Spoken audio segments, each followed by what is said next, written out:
the second phase of the course. At least for the next 4 weeks, I'll be doing the John the Baptist work. I'll be doing the introduction and doing the propagation of the message. Then when Isaac comes, he's my senior brother. So when he comes, he'll come and close the last chapter with you for the trimester to end. I know most of you are business managers, administrators, and policymakers. So this class, let's make it a bit interactive so that we can all have understanding. And there are some here too who have not done any course in business law before. Yes, so let's make sure that we all share our ideas so that those who have not gotten any background with respect to business law can also move along with us. At the end of this course will not make you a lawyer. If you want to be a lawyer, please, you enroll for the law course.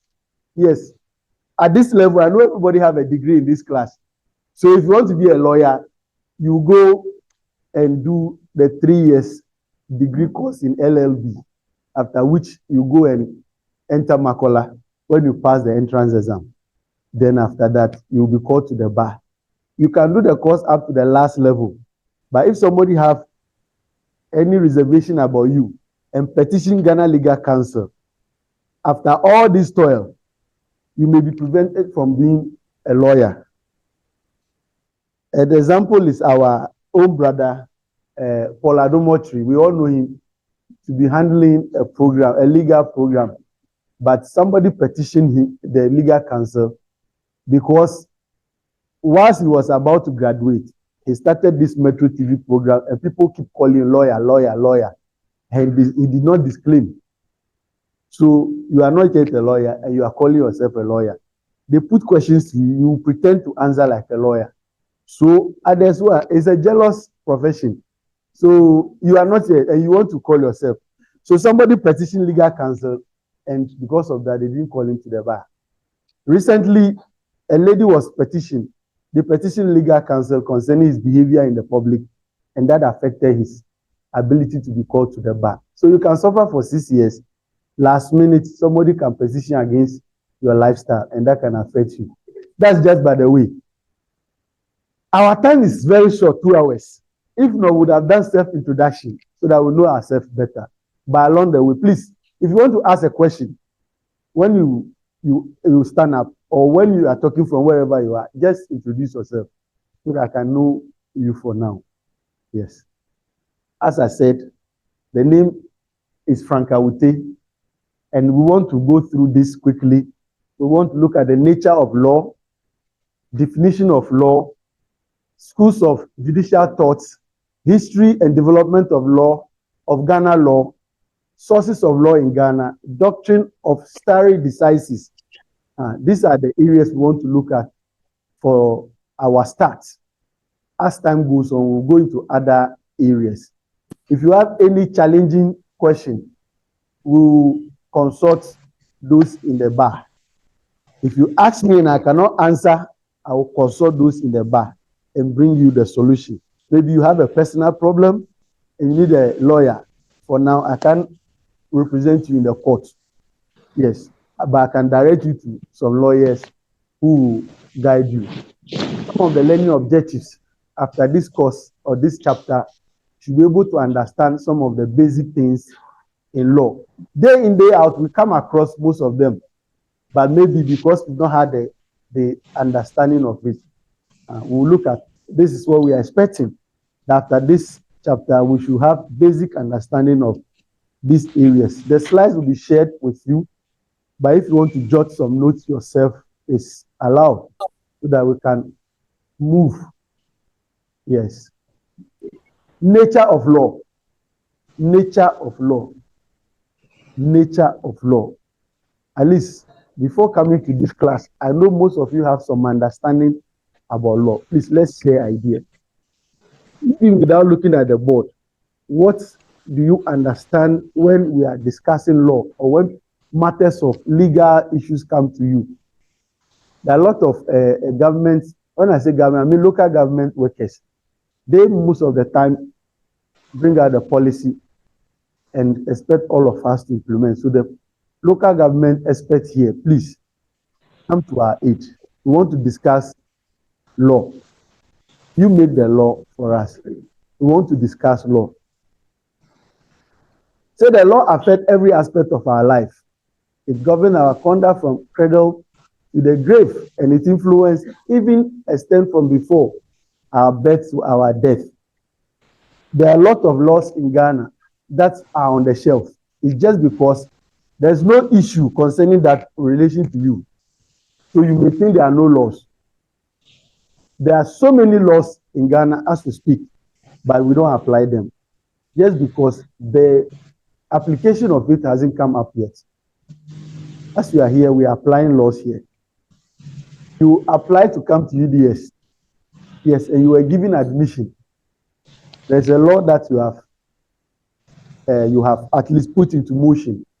Yes, this is business law, and that is what we'll be looking at after this introduction, because all of you are what?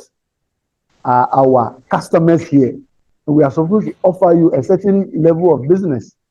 And when we give you, then we know we are in business. Nobody is breaching the various terms of our engagement.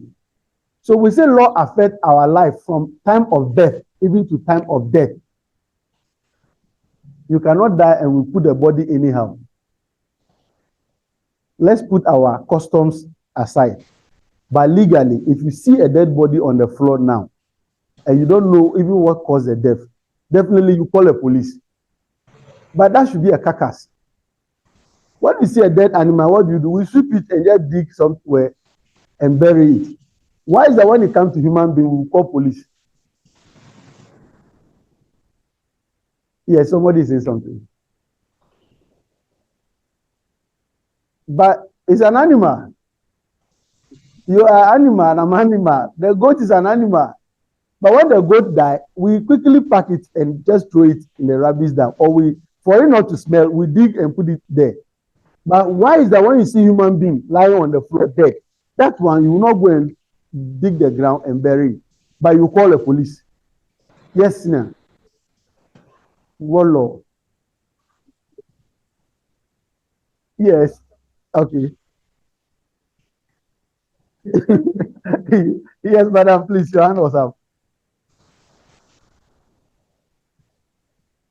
Yes, it belongs to a family, but the family is not here.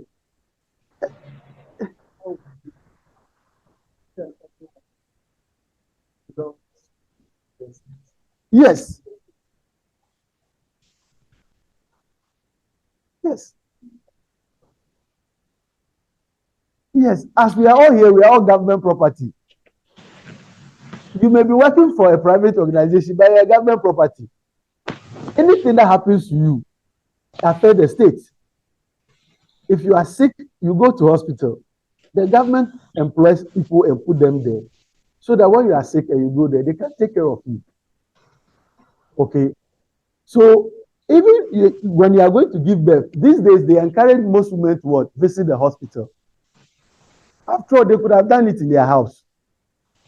But the child they are going to give birth to becomes the property of the state. If you read section 10 of the interstate succession law, if a foreigner comes to Ghana, okay, died in Ghana or made properties in Ghana, died in Ghana, and there's no relation, no family member for us to give the properties to, the property goes to the state. Yes, you are making a private property. But when you die and there's no family for us to look for, or no relation, or no descendant, every property you've made as a foreigner will go to government of Ghana.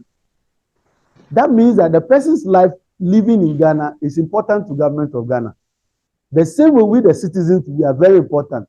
That is why you don't see a dead body on the floor and just bypass. You definitely call the state to come and carry it. And the police are representing the state. It's their job to come and carry it and go and bury or investigate what caused the death. Okay. Funny enough, or unfortunately for us, the one who go and make the report, the way the police will jostle your life, as if you killed the person. If you don't take care, you spend the whole period going to police station. because they said you are the one who brought the message and you may know more information about it. Okay, that is unfortunate. That's why these days, you get involved in an accident, nobody is willing to send a patient to hospital. It's unfortunate. That aspect of tamale, I'm using the word tamale, is unfortunate. Somebody will be lying on the floor. Let's move the person to the nearest hospital. We will not sit down and want to see who caused it, whose fault was it. You were riding recklessly, you crossed. No, life is very important. Okay, that is why the law is important, and it affects our life from the time of birth to the time of our death. It's not working. There are laws that govern working conditions. Most of us here are staffs or employees, or we are employers. We are either employees, or we have employed somebody, or we are either unemployed.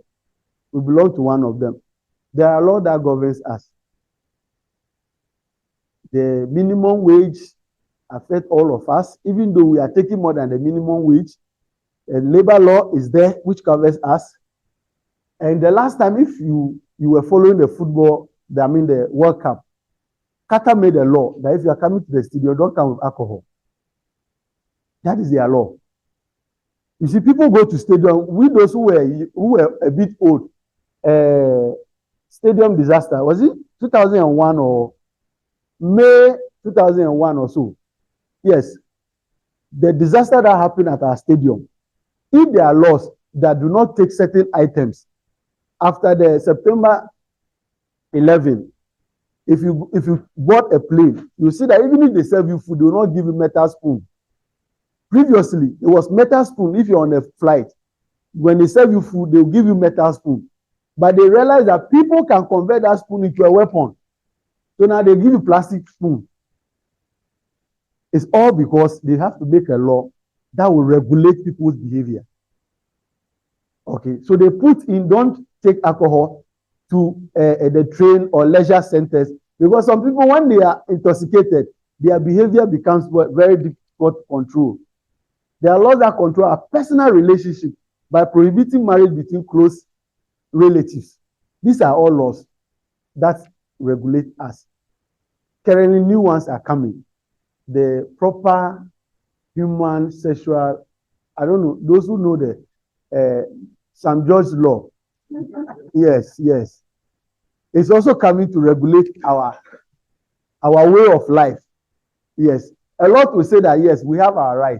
But wherever your right and somebody's right begins, you don't have a total 100% right. We all have equal rights.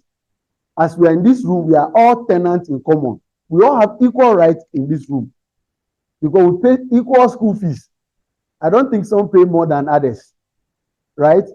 Even if the person paid all the 2 years at once, it doesn't matter. We all have equal rights in this room. But your right ends where someone's own begins. So we must what? Look at those aspects of our life. So the nature of law is that it regulates, it governs our lives or our everything from the time we're born, even up to the time we die. So now what is law?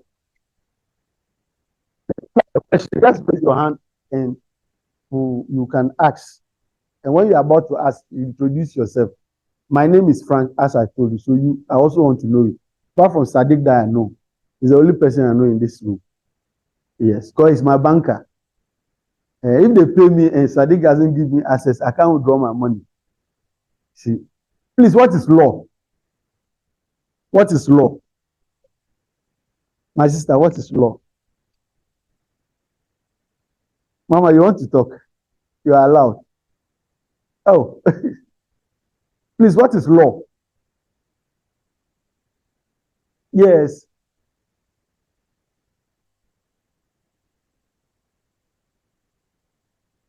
Thank you. Any other? Yeah. Yes.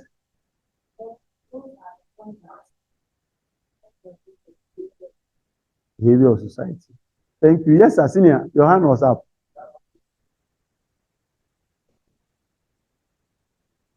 Any other? Add something to what Yes, there are so many definitions, so you can also bring your own. There are sanctions or punishments that are given for those who transgress those limits or conduct. All right. Any other?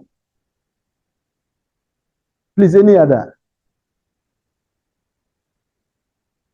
Yes. They govern a country. Okay. But you have the limits to a country. Yes. But we are part of the country. And the law must also regulate us. So we are saying the law is a set of rules. So if you have rules, for example, yes, if not for the time, we would have set our ground rules in this room. Now, when we set ground rules, and those rules are not enforceable at the court of law, then it's not a law, it's just a rule. Like those ones we set in the house.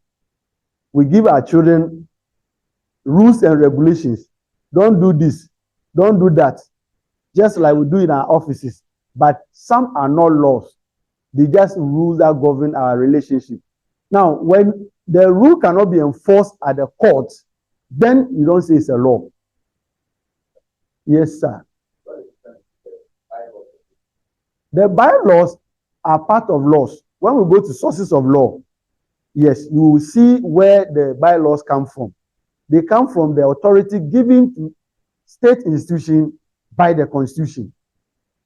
So as we are in Sanarigu municipality, there could be bylaws from Sanarigu municipality which will become part of our laws.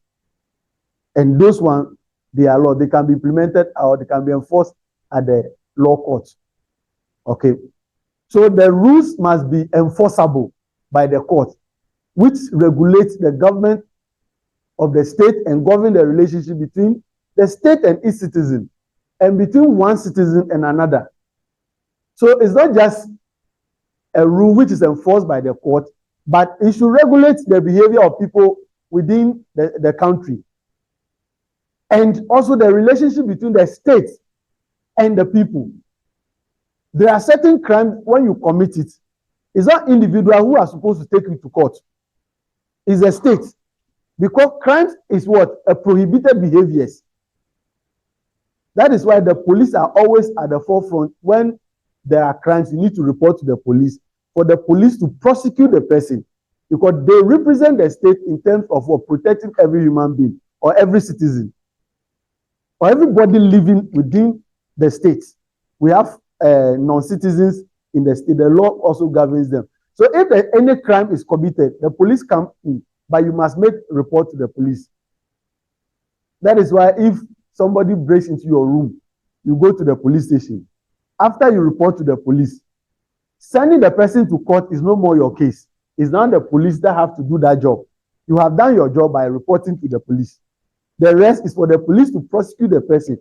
It becomes the state versus the person.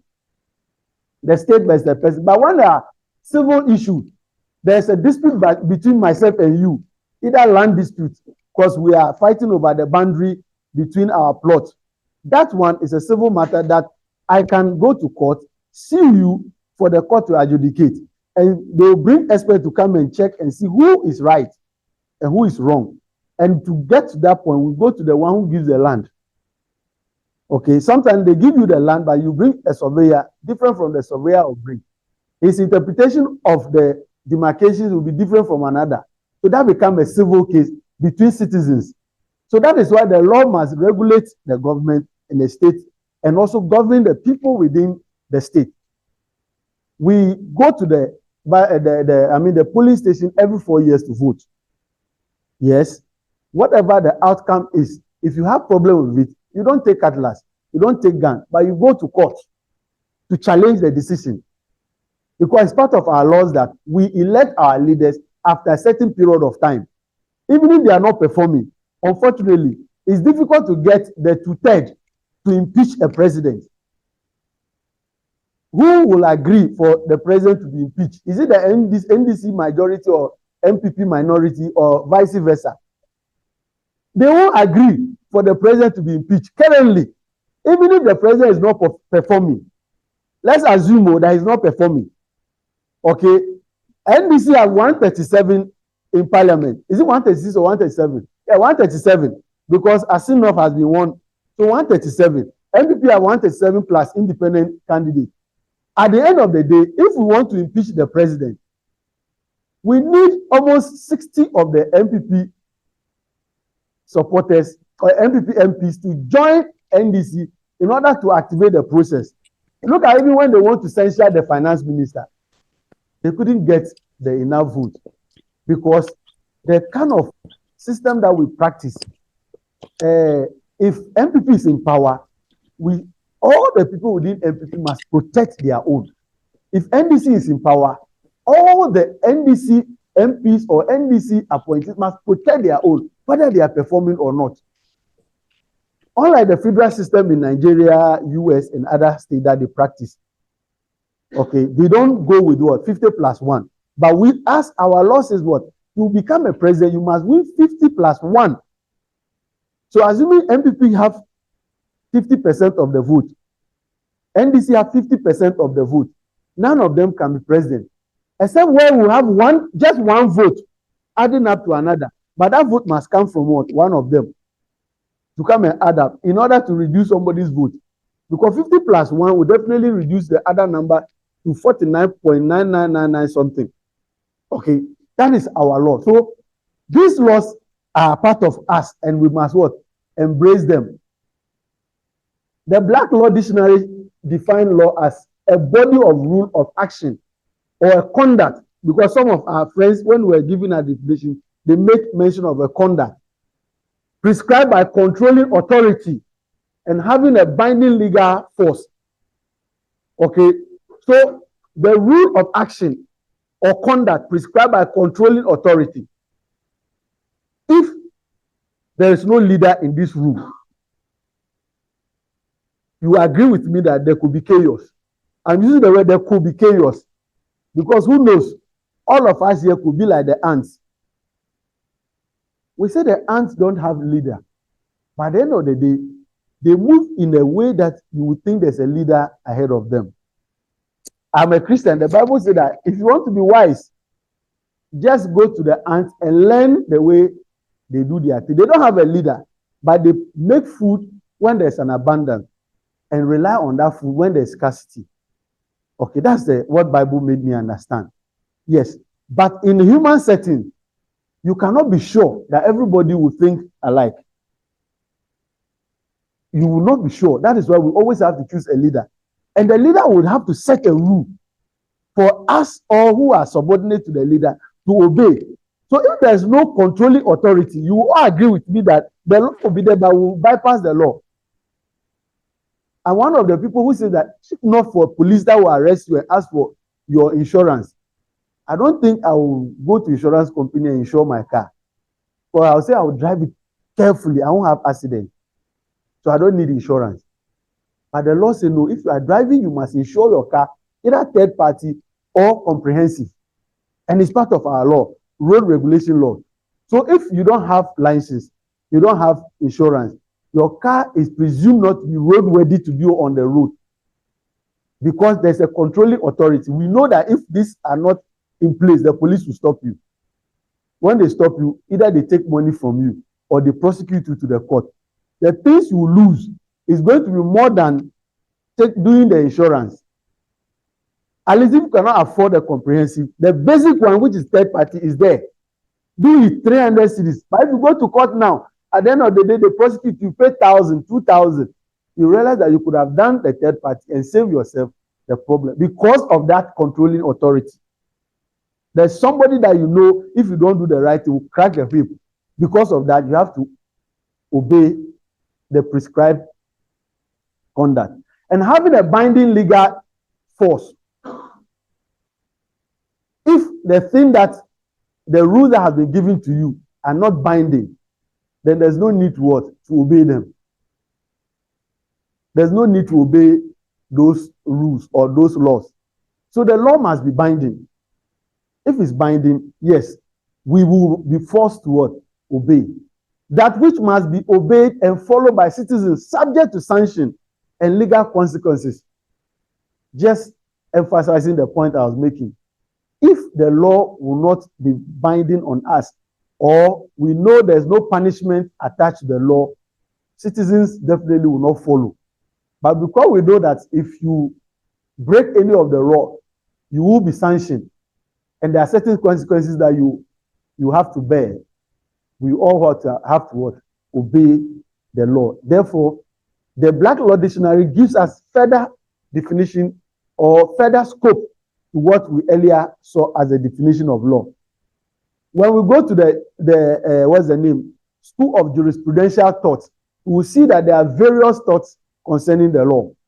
Some believe the law to be other way or this way. When we get there, we'll know. The definition continues. Law is a system of rule laid down by a body or a person with power and authority. The law is what legislators, judges, and lawyers make or do. We say that the law is in the bosom of the judge. Your case can be with a judge. The way the judge understands this matter can either change your place of abode. A judge can change your sleeping position, because the law is what he or she does. He can see you and say, no, for the meantime, go to the remand prison and be there until we come to the final conclusion of your case. The lawyers, the judges, and the legislators, they made the law for us, and we have to follow. The law is a tool of oppression used by the ruling class to advance its own interests. You all agree with me that currently, the people who push the bad agendas, they are the people who have money. We all know that those who belong to the LGBT class, they are the people who are controlling money in the world. And for that matter, they will use their money to make sure that their agenda is pushed through. If you listen to this man, Dr. Asari, he's the CEO of Mental Health Authority. You listen to him, or you read a little bit about him, you realize that somewhere around 1970, thereabouts, this issue of LGBT was seen as a mental health issue. Was a mental health issue. And people who are involved in these activities were seen as people who have some little challenge in their thinking. Okay.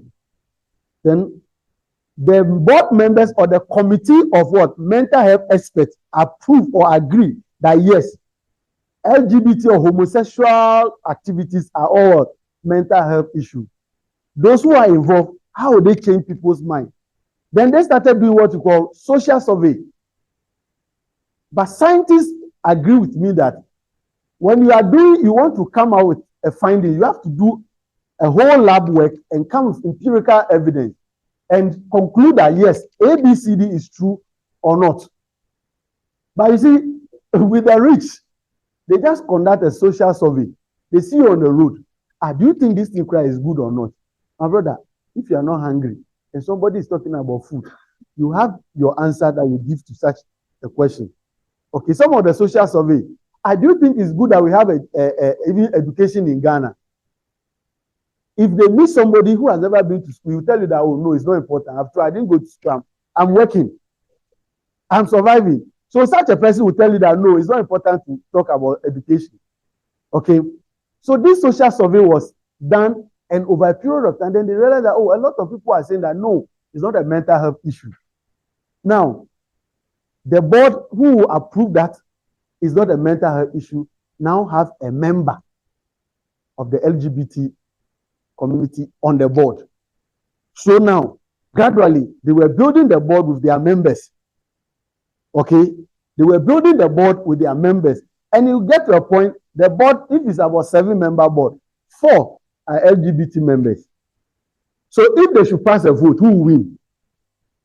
Yes. That is how come this thing started getting momentum. That America started, majority of the people are saying that, it's not a mental health issue. It's your choice. It's your own gender behavior. I want to be like this. It's my choice. It's my right. That issue. Then they started moving it from that point and started bringing it close to human rights issues. Okay, yes, it is your right. You want to do anything with your life. But you see, when we are saying that, do not extend a right. The only issue that is a right is your human right. If you read chapter 5 of our 1992 Constitution, there are so many rights which are there for human. And we have the right to liberty, free movement, to life. If I take your life now, I have to go to prison. Recently, they've taken the death penalty off. Now, if you go to prison and you're on death row, you will not die by firing squad, or you will not die by hanging. It was recently repealed. But you can go for life. Life means your freedom has been curtailed. Yes, you are alive, all right, but you cannot go back to your house. The death row which has been taken, unfortunately, since 1994, no president is willing to sign. Even if people are convicted to what? Death by hanging, the president needs to sign. And no president wants to sign. Because if you sign, they say you are a wicked person. Yes, you are a wicked person. People have become president, particularly Rawlings signed once, 94. That was the last time. After that, he will sign. He who was a military man is not signing. And you expect Kufuor to sign. Kufuor did not sign for 8 years. At Amis, 3.99 euro, he didn't sign.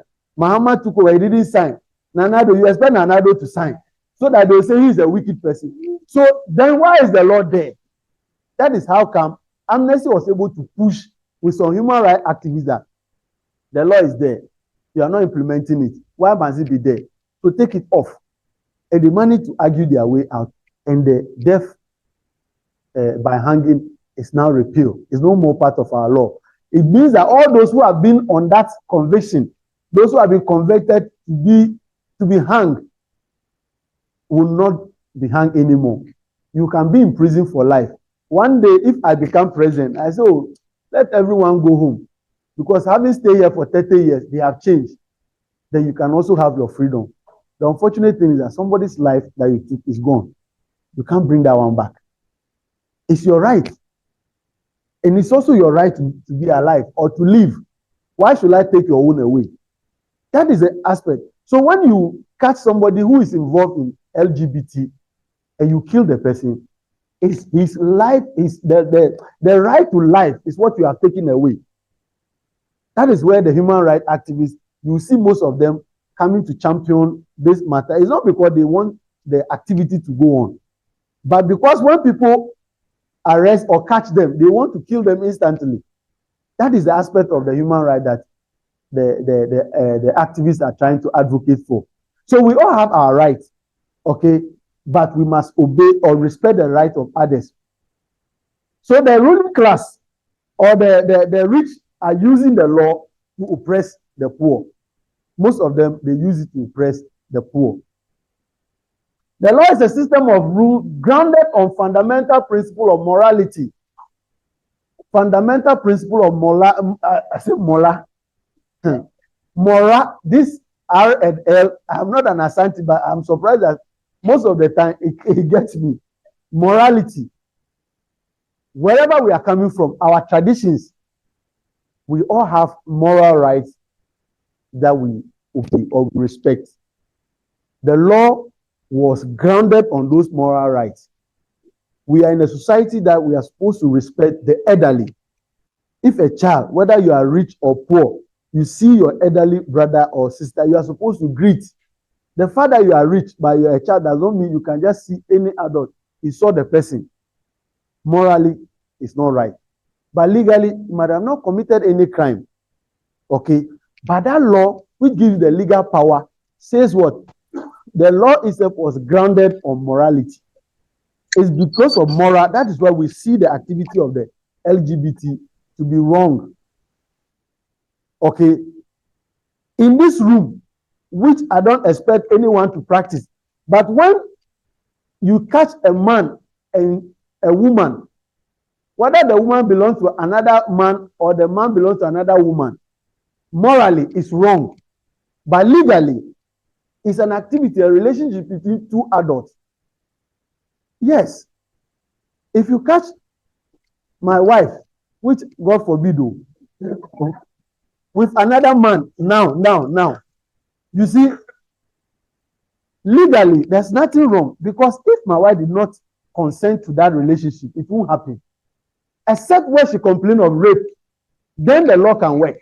But if she has not complained of rape, it's just something that the two of them agree. It's morally wrong that a married woman will be sleeping outside with what? Men or other married men. But legally, it's a sex between two consenting adults. Oh, court marriage means that married by ordinance, one man, one seat. Have you heard that advert before? Air conditioned bus, one man, one seat. The married by ordinance only give you that limits you from marrying more women. There are Christians who are married by traditional marriage.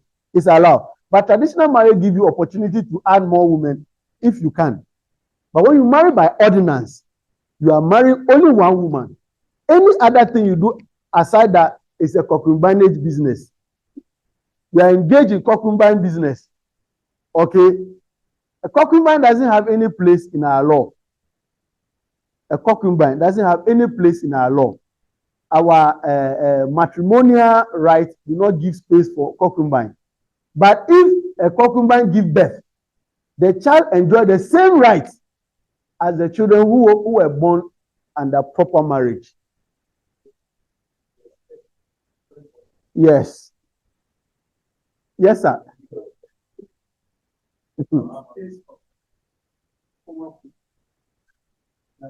Okay.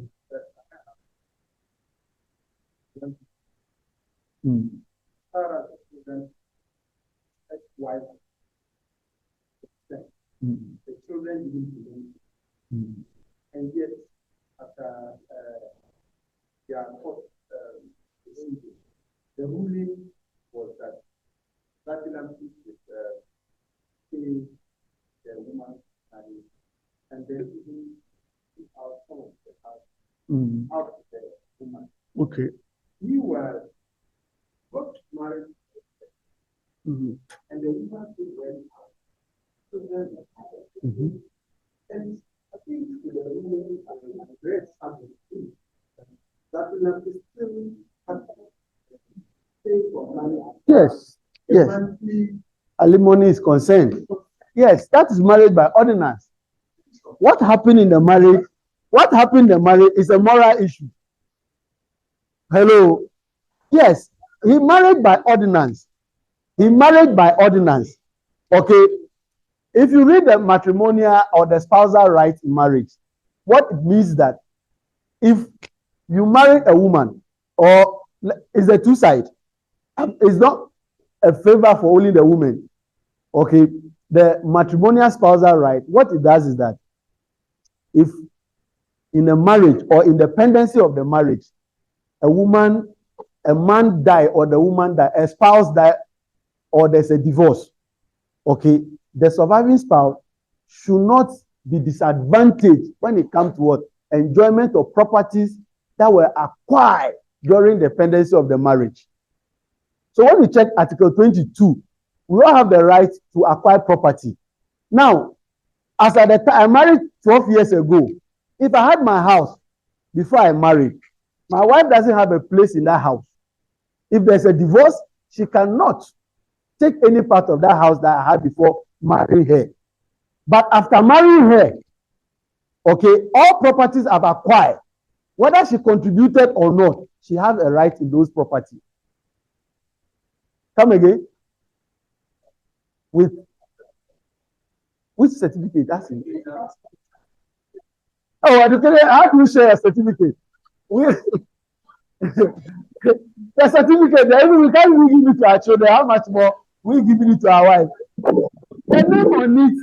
You see, even the current land law, if I buy a land now without my wife's knowledge and I go to the land registry to register, it's assumed that I'm registering on behalf of the two of us. That is a new law. This one, it doesn't matter whether it's under the Islamic marriage or not. If you married under the Islamic law, you can marry up to what? 4 or the number you can take care of. Abi, that's what the law says. Now, the first wife, the time you marry the first wife, the property you acquire, if there should be a divorce between you and the first wife, your first wife have a part in that property. After that, the second wife who will come, that property was acquired before she came. She doesn't have a part in that first property, except a new property that you acquire that the second wife will have a stake in. Okay, that is what the law says. So under the matrimonial, because previously women were seen as chattel, what it means that they were to help men to acquire property. That is the old belief. That is why you see one man will marry so many women and give birth so that the children will help them in the farm. So that the man will say, oh, you are a wealthy man, you are a rich man. But it got to a point, we come to what we call substantial contribution. Substantial contribution, the woman may not be working, she's a housewife. Okay, she's a housewife. But when you go round, and you come home, she's the one who take care of you. She cook for you. She massage you and also give you conjugal activities. That is a contribution in the marriage. And she's doing all those things for you to acquire property. So when you acquire the property, you can't say that after divorce, you should go home. No, the new law says she has a part in that property. Except where you can prove that she didn't contribute or she didn't perform a marital right. Now, the gentleman case, yes. As to how the children came, the law doesn't have any issue because there was no complaint about that. What went to court was a divorce because I found my wife engaged in moral issue. She was married to me, but was engaged in other extramarital activity, realizing that that's what brought the children, not even my own power. So we went to court to divorce. And the divorce, you have to give property to the woman. Whether she was behaving immoral activity or not, the contribution, the substantial contribution, has given the woman that right. That's your issue. But let us not let that issue take us away from our class. We have only 2 hours to close. Please, are we together? So it's a good issue. We can address it later. But it's because of the part of the law, that's what gives the woman the power to enjoy. So please, it's good that we marry good women. Yeah, we pray that we all have good women who will not do anything to hurt our feelings. Yes, sir. Hello, Mr. Mohammed is on the floor. Auntie Sisi currently is in court. So let's leave it in court. So that we will not have any contempt issue to deal with. The law is clear on how you get money. Yes.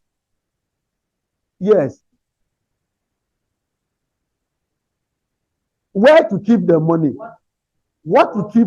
Unfortunately, we don't have any aspect of the law that tells how much we should keep in our house or in our pocket. The only aspect is that if we are traveling out of Ghana, the maximum cash we can hold, the bankers here is $10,000. It's the maximum cash that you are allowed to carry on yourself. Anything beyond that, you have to transfer it. But what to keep at home, the law doesn't have any place to say, keep 1,000, keep 2,000. But we all know a good money should be in the bank. Okay, the bankers here, when we are going to deposit money, if you ask my brother, they will do what you call KYC. The KYC, you tell them the source of the money. If they think it's not genuine, there's what you call PIP, politically exposed person. Okay, they are supposed to let their compliance department know that, oh, they received this amount of money. When I was at Bank of Africa, a customer brought 1 million cedis to deposit. This is a businessman selling cement. Okay, immediately we had a call. Or that money, when operation money, you are going to keep it in your boot. You have to alert your head office that you had a late cash, because any money above certain limit, our limit was 600,000. That's the highest we can keep in the branch. Okay, beyond that, move it to Bank of Ghana. Now, if the money comes late and Bank of Ghana to close at 2 o'clock, what do? You have to alert your head office that we have this money which came late. So please allow us to add it to our vote, because the vote has an insurable limit. The 600,000 is what you can keep. If fire burn that building, insurance will pay you 600,000 because that's what you have insured. But now you have 2 million your vote, 1 million your vote. Who take care of the rest of it? So you have to alert your head office. And they will now investigate. It's their job to inform Iyoko. Okay, the law is there, but the system, because they are human beings who are implementing the law, we are not having strong human beings to man these institutions for us. Because if it's in an other developed country, 1,000 cedis itself, you cannot even keep it in your pocket. A friend of mine just came from US last time. He said, look, wherever you go, you have to use a card. This is him who didn't go there with the right papers. So you can acquire a card. Even if you work, they must pay the money to a friend's card. If you hold cash beyond $100, even $100, you are afraid to hold it. Because they will question you, why are you carrying cash? They want the system to be less cash. It should be cashless. But you see, we are in a system that the people who set the law, the politicians who set the law, are the same people who break it. So the money that was kept at home, Paula Domochi came and told us the source. Me, I won't doubt you. So let's leave it. Let the court investigate it and continue. Let's continue our. Okay. Please, there's a question online. Does it mean that one should declare his asset before marriage? One should our colleague online is asking whether one should declare his asset before marriage. The law has not made provision for asset declaration before marriage. But we should take note of asset that we have before marriage. So that when we marry and there's an issue that we have to separate, then the woman or the man will not say that, oh, it was after our marriage before you acquire this asset. Sometimes the receipt is what can save you. You bought a land 3 years ago. You bought a land 3 years, or you bought a house 3 years ago. The documents show that you bought 3 years ago, and you just got married. After 1 year, there's a separation. The woman is saying that because of the matrimonial spousal right in marriage, I have to enjoy, or you have to share the house 50-50.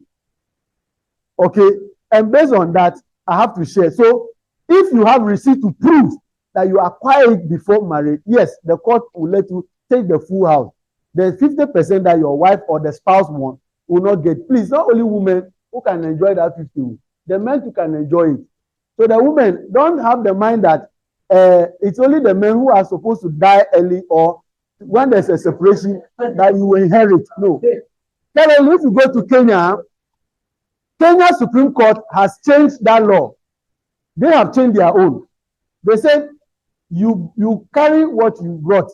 So if you enter the marriage with your 10 hands, and even the man make the whole world well, if you divorce, go with your 10 hands. That's a new law Kenya has made. Because they realized that a lot of women were taking advantage.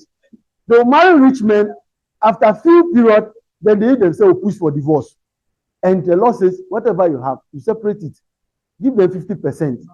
And they managed to fight. And they had that law change. You go the way you came. So if you come to the marriage, you want to enjoy it, you need to contribute so that the marriage will make work. And you can also enjoy. I believe that another question, okay. Is it?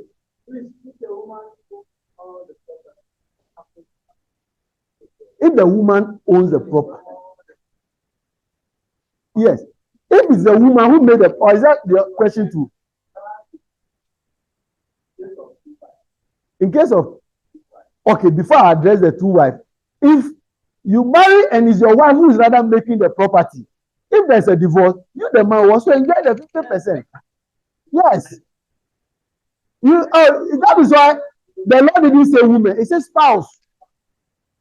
The law says spouse, the spousal right in marriage. It didn't say woman. Yes.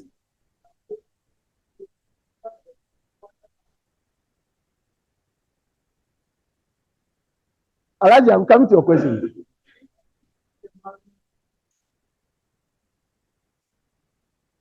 Financially, will she also pay part of it, or they are only interested in acquiring the work that you see, the work, you mean the debt, assuming you have loans. That one, you wait for personal loan.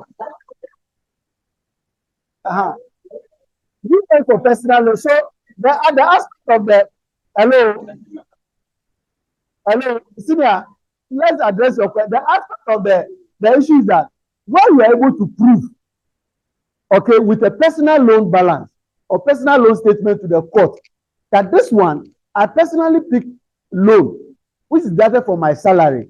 Your wife or your spouse is also earning salary. And you pick from your salary and you can show evidence that this property, I did not acquire jointly. But you see, the funny thing about the law is that, per the landlord, that he doesn't care whether that money you pick loan or not. The land belongs to the two of you by law or by presumption. Except you can rebut that presumption, then you will go scot-free. If you cannot prove beyond doubt that that property was acquired before she came, or in the course of marriage, she did not contribute or he did not contribute the part that what are maritally right, then you can go with everything you acquire. If not, no. Yes, my senior brother asked what happened to two wives. Yes, if you were able to acquire one house maybe worth 1 million cedis. 1 million cedis. And you got married maybe on today's date is what? 6 August. Okay. It was after your marriage to first wife that you acquired this. Per the matrimonial spousal right, if you are divorcing the first wife, she has a stake in this house. Now, you married the second wife 31st December 2023. This was acquired before the second wife came. If after marriage, then 6 months into the marriage, maybe 30th June 2024, the second wife say, I'm going. Okay, because you have beaten me, I'm going. And she's divorcing. She may not earn anything because since you got married to her, you did not acquire any property that she has a stake in. Okay, even if after marrying the second wife, on this day, you acquire another house, the first wife also still have a stake in the first house. You cannot divorce her and say, it's only this one that you enjoy. No, she was alive and was in the marriage when you acquired the second wife. So your wealth that you have acquired, because at the end of the day, she also play a marital role in your life. Those who are married second wife can share the experience. Me, I don't have two wives, so that they rotate. Okay, yeah, double track. Somebody ran, somebody ran 1 week, another person ran 1 week. Somebody ran 3 days, 3 days.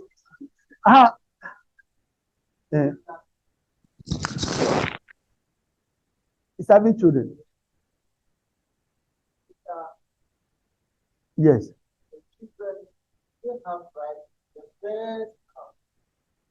For the children, they are yours. Because the inheritance system that we practice in Ghana is either patrilineal or matrilineal. So every child that belongs to you, the man, the children are supposed to, and that's why I'm saying that even if you go and give them outside with side chick, the son or the daughter has equal rights, like the children that the first wife also gave birth to in that marriage. They have equal rights. Just that when you die without making a will, you must go to court and take LA, letters of administration. The child that was born in the wedlock and the mother, they don't have the right to go to court and take that LA. The LA can only be picked by what? The original or the legal wife. But when we come to the sharing of the property, that child will enjoy equal right in here. But just that they don't have the right to go to court and pick the letters of administration. Because who knows, they may not be recognized by the family head. Okay? But when there's a DNA conducted, we know that that child belongs to this man. And for that matter, the child have equal right to enjoy, just like the legal children. Okay, please, let's continue nature of law. Another question online. You? Online, they say what? Oh, by law, property includes cars, money, houses. Unfortunately, the law doesn't capture liabilities. Animals, everything. When you read the interstate succession law, the law says what? If you have only one the interstate succession law 111, PNDC law 1985 is for people who die without making a will. So if you die without making a will, then your family will select an estate or an administrator of your estate who will now go to court and take letters of administration and now come and share your property according to the interstate succession law. The law says what?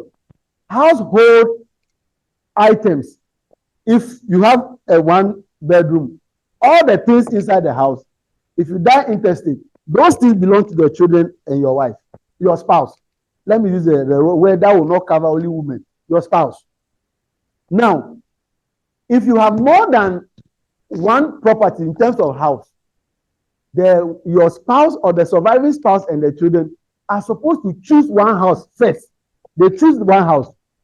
It's their right to choose whichever house. Maybe they are living currently in Chelsea, 2-bedroom house, but you have built another apartment at what is the name? The East Legon of Tamale is called what? Target. 4-bedroom, 6-bedroom.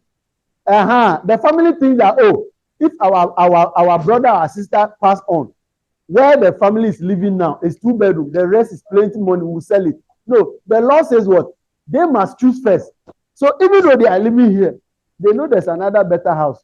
The law says they should choose. When they choose that house, what they will do is to just pack their household items and move to that apartment. And the law says what? Apart from commercial vehicle. So if there's a car for Uber, that one is commercial, it will be put aside. But if there are even 50 cars, which are all private cars, it's regarded as household items.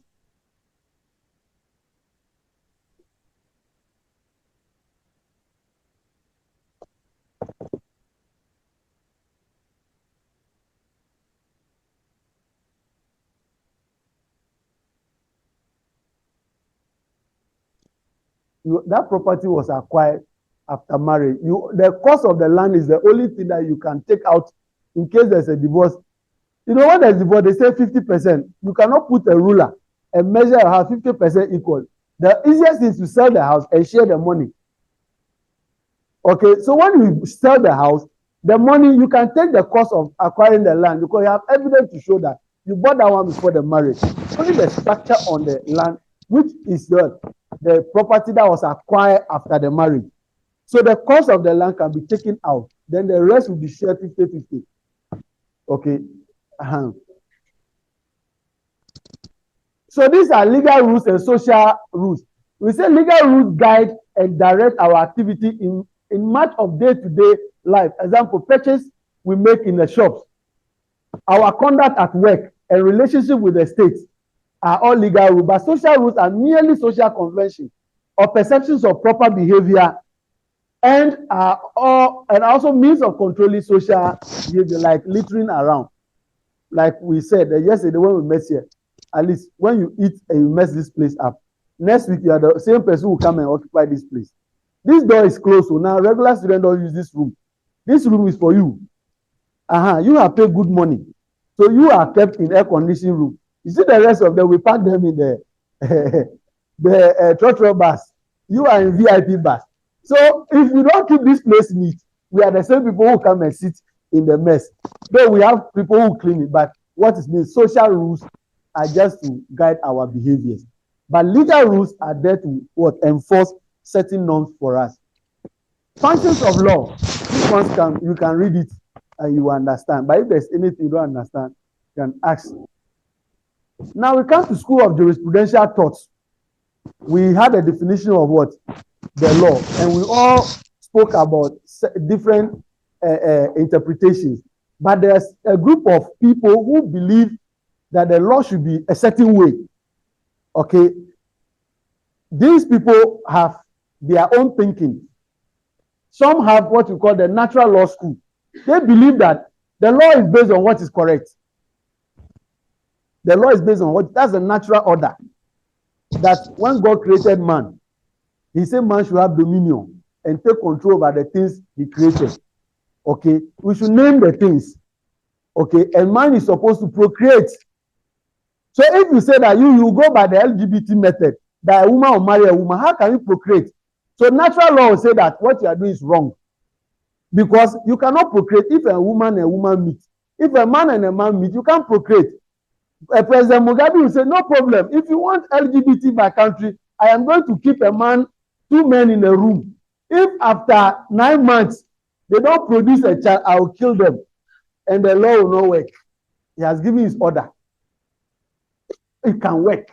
That 2 men or 2 women, I will keep them. I will give them the chance. Marry. Be here. 12 months or 9 months, I should see a child. Not adopted child. Produce. He's a naturalist. He believes in natural law. That a woman must marry a man and the two of them come together and procreate. If a child hasn't come, that is a natural thing. You can't force it, but it comes from God. Natural natural thought. He is of the view that it should be a correct being by order. Law should be based on moral and ethics. What we all see to be morally right should be the law. It's not good to steal my brother's pen. Morally, it's not good. Okay, legally, to stealing is a crime. Okay, since he has caught me, he can report me. But if he did not catch me stealing the pen, morally, it's not good. But legally, there's no evidence for him to prosecute me. I'll walk away. There are a lot of people we send to police station or to court. Then they'll be acquitted and discharged because there's no evidence. But morally, what they did was wrong. They did was wrong. But legally, we didn't have evidence to pin them down. So natural school of thought believe that the law is based on what? Natural order. Historical school, law is an aggregate of social tradition and custom. When we go to the tradition of how common law evolved, we realize that before the, I think 17 something or so, under the normal King Norman of England, there was no tradition. Every society within England have their own laws, their own rules, which they work with. For example, if you come to Ghana, we those in the northern region, we have our own rules we work with. Those in Ashanti have their own rules. At the end of the day, we cannot implement any of them in court. We cannot enforce any of them in court. So it's not a law. It's a tradition or a legal, an aggregate of customs that we have practiced over the period.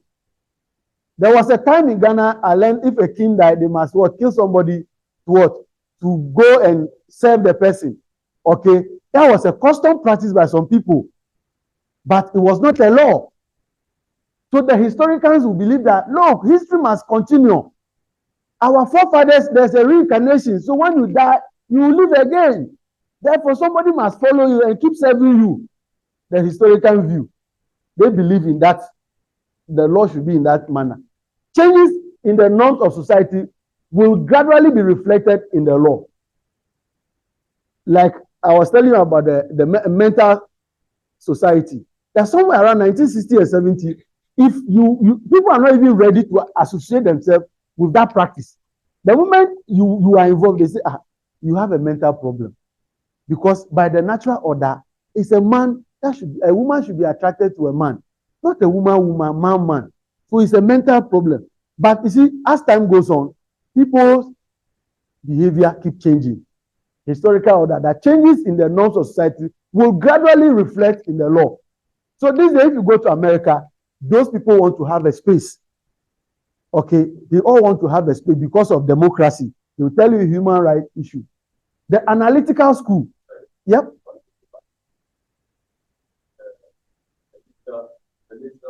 Natural law.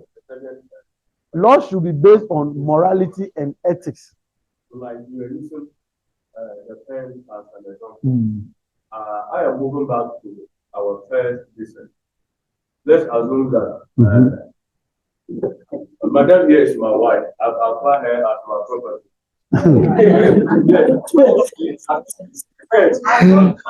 Don't worry, when we get to contract, you know that marriage is a contract, it's not an acquisition. So now, it's my wife. Yes, assumption. Yes. Presumably. And maybe she's not being faithful. She's not being faithful. Yes. In what terms? Yes. Let's say that like we're using the pen. I bought the pen to use it, right? Yes. The pen is not writing well. Can't I do away with the pen? This man have his own mind. They are looking for ways and means to add another wife. Continue. Let's continue. Let's see whether when you learn well. So, like, say that it's not the same, like, this is my brother again. So, that's how do away with them without any. There's a procedure. Divorce, we have a divorce procedure. Even the traditional marriage that you didn't go to court to register, there's a procedure. To my tradition, I know that if you are no more interested in the woman, or the woman is no more interested in the man, what you do is that the dream that they brought to come and ask for your hand in marriage, you send it back to the family. That please, we are no more interested in your dream. Take it. I want our child to remain in our house. There's a procedure. You don't have to kill her because she's not faithful. When you do that, it becomes a crime because you have taken her life, which she has the right to enjoy. So and you see, when you take the criminal code, some people will say, oh, it's provocation.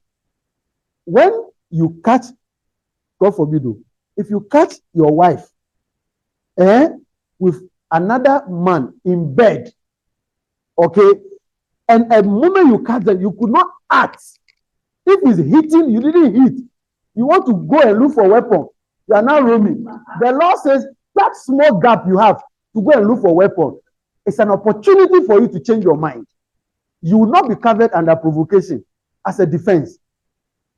If somebody is raping your child, at the moment you act, it means that the adrenaline is working in you. You hold the person's neck, you kill him because of what he's doing. You will be covered under defense. So it's no more murder, but it will be a manslaughter.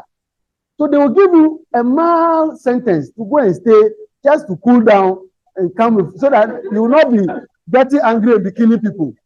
You see, but for you to leave them in the act, and now you are going to cock your gun. Oh, my brother, murder will be the best charge for you. Okay, the defense, you now come under defense of provocation. It will not cover you. You must react when you see the action. That is when the law says you had some pain in you and you are reacting based on that pain. So when your wife is not faithful, the law have procedures you should go through. If you marry by ordinance, you go and file a divorce. Go and file a divorce. And they will call her. As long as you think you have property, you share and give her something to go, fine. But sometimes people are not happy with their wives, but they themselves are not willing to divorce them. Because you look at the property you toil to acquire. If you say you go, she will go to the court and say, she said I should go 50% of what you have acquired. Are you willing to give it away? So some people will just manage the situation, expecting the natural order, death, to come and carry one of you away. Yes, because you know if you go to the court says that your wife has helped you in the acquisition of the property. You can't let her go like that, empty-handed. No, that is how come Odate Lantos cannot go. Morally, what she has done is wrong. It's wrong. If that marriage was a traditional marriage, there would have been consequences for her. But it's a legal one, ordinance. One man, one wife. You pay the price. Okay? And the law says you brought a divorce case, a petition for a divorce. You didn't bring a petition to what? To arrest her for, because you didn't see her in the act. It's just a DNA that told you that the children are not yours. You did not see her in the act yourself. Okay? But people adopt children. So it's presumed that you took care of adopted children. That's the presumption of the law. That's the presumption of the law. The children have not committed any crime here. They did not commit any crime. Okay? The wife did not commit crime, but she was involved in immoral acts. Morally. So the morality will catch up with her. But legally,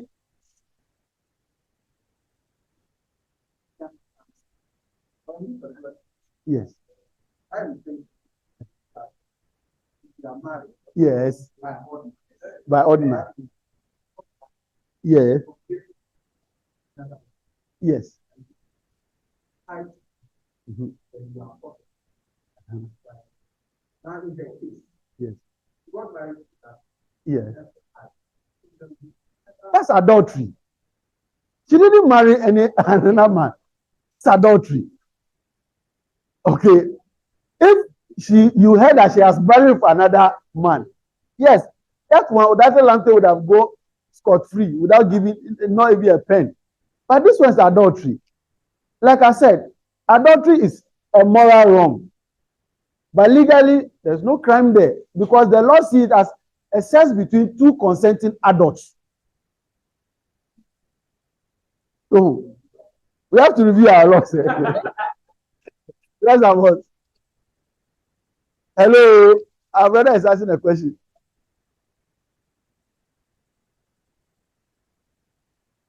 The position of the law. No, you see, when you marry under a traditional marriage, it's a form of marriage in Ghana. Okay, the customary marriage is binding. If there's any, what's the name? If there should be separation, okay, if there should be separation, there's a process the woman go through or the spouse goes through to enjoy whatever benefit they are entitled to. That is where the substantial contribution comes in, that they have helped the man to acquire property. So if you are divorcing that woman, you go through the traditional method. And if you think the traditional method is not giving you result, you go to court. There are evidence to show that there was a marriage by traditional method or by traditional order. So that evidence is there. So the court will give the woman or the spouse whatever judgment that is due them for them to enjoy under the Article 22, which give a spouse the right to enjoy, not to go empty-handed. If there's a divorce or there's a death, that is how come they brought the interstate succession law. Because before the interstate succession law, all the marriages which were done by traditional method were losing when the man or the woman passed on. So the interstate succession law came to put that in place by expecting that if a woman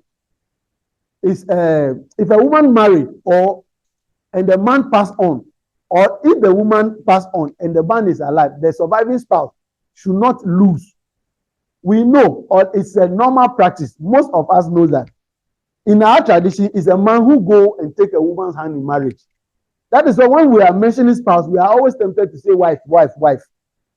Okay, we know there are some women who are rich, but they don't come and ask a man's hand in marriage. It's a man who definitely will come and ask for a hand in marriage. Okay, and before the substantial contribution issue came in marriage, it is very odd for a man to go to court and say that we are in divorce, I need to enjoy part of my wife's property. A man, people will say, Abayu, you are the one supposed to make the property for her to enjoy. No, I said before. So society see it as is the natural order that is a man who's supposed to make property so that in case of any issue, the woman should enjoy. Not a woman making for a man to enjoy. That was the societal perception. But when the law was evolving, then we realized that no, sometimes some women may have some economic power that the man doesn't have. Okay. Yes. Some of my sisters who are working in bank, look at the time they close. Assuming your husband is a teacher, he closes early. At least it's just a natural order that your husband should also take care of the children before you come. It's not by law that it's the woman's duty to always bath the children. The children also belong to you. But by our traditional arrangement, if you are found, I don't want to talk much on that one. The conclusion, you know better than I do. You know, we have diverted cry to.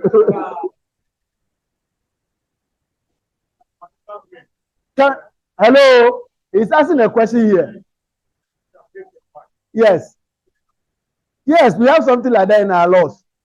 We have something like that. Now, there's a marital rape in marriage. Yes, you see, the presumption is that if you marry a woman, there's a consent there's that consent that at any point in time, you should be able to have sexual intercourse with your wife. That is the natural order. Now, since there's marriage, okay, and a marriage between somebody who is 21 years and above, that is under the ordinance. Traditional marriage or the customary marriage, 16 years and above, you qualify to marry. Anything below 16 is defilement for the lady. Okay. So if the person wants to marry under ordinance, that's why when you go to court, they'll paste the notice. Put your date of birth. If you're not 21, marriage under the ordinance is seen as a contract. And by the common law, if you're not 21 years and above, you are not qualified to engage in a valid contract, except that contract is contract for necessaries. Necessaries are things that we need for our day-to-day life, things that can keep us alive. We are all wearing clothes here because clothing is necessary. I think you all had lunch. Maybe some are fasting, so their lunch is waiting after class before they will eat. Food is necessary. So even if you are not up to 21, under the common law, you can engage in those contracts as long as they are for necessaries. Like schooling, children below the age of what? 21, if they go to school, it's part of what? Contract of necessary, because they are going to have a beneficial service out of that arrangement. Okay, so marriage under the common law is a contract. It's a contract. Now, if you marry, there's that presumption that there's consent for sexual activity to take place anytime, anywhere, as long as it's right. Okay? But there is this that people have taken advantage of to abuse women in marriage. But because I marry you, even if the woman is not in the right frame of mind, you want to do the thing. And the law is not saying that what? When they give you the consent and they say, no, stop, it means they withdraw your consent. The right for you to continue has been withdrawn. If you continue to do it, she can claim for rape. Yes. So there's marital rape now. The law now. How many men will go and complain about a rape? Who is not healthy? The man is not, and the woman will be thinking that you are sleeping with other ladies outside and you don't want to sleep. So how will it be done? You just ask the woman with you. Well, this man is taking us to different level. Yes. The issue, there's a lot of abuse in marriages. It's just that the confidence to report is not there. Men are also abused in marriage. But you see, it's so funny for a man to go and say, oh, my wife beat me. The way people, you are even shy, the way people will laugh at you at the police station. The policeman say, so your wife beat you are here. You see, the way the policeman, who is even a man, will address your case, will make it look like it's not normal, it's odd. But you see, we know that men beat their wife. Then when you go there, hurry to write your statement. Because it's believed that women are weaker sex. That is why you don't expect to engage in a woman in a boxing ring. Meet your square, meet your peg, not a woman.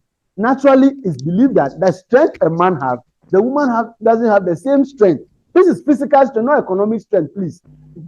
So that is why you cannot go and complain to the police or make a case of abuses in marriage. They happen. They are happening every day, day in, day out. Men are being abused in marriage. Okay, but unfortunately, they can't go to the courts or the DOPSU and complain. So we are just still looking at the School of Jurisprudential. There's a question there. Okay.